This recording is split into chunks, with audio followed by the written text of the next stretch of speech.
Guys, samahan niyo akong gumawa ng birria taco. Beef taco yung ginawa ko, guys. Hindi ko na step by step kasi sobrang haba ng video. Post ko na lang sa screen yung mga ingredients kung gusto niyo lutuin ito. Pero guys, napakasarap. Matagal nga lang siyang lutuin pero as in worth it naman. Pinakuluan ko yung meat at least 2 hours. Sa 2 hours na yan, nasa pinaka-low talaga yung kanyang fire. Nung naluto na, napaka-tender ng kanyang meat. Super expensive kapag lumabas kayo kumain. So worth it talaga kung magluluto lang kayo sa bahay, di ba? Nakamura ka na, meron ka pang leftover, di ba?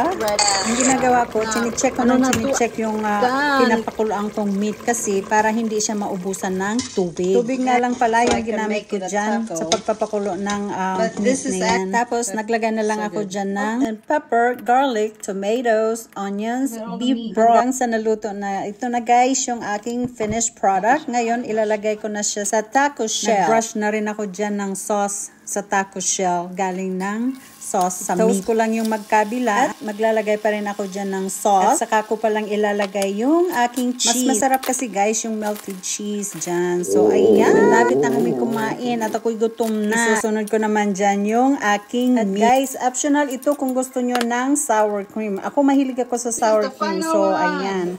Ayan na.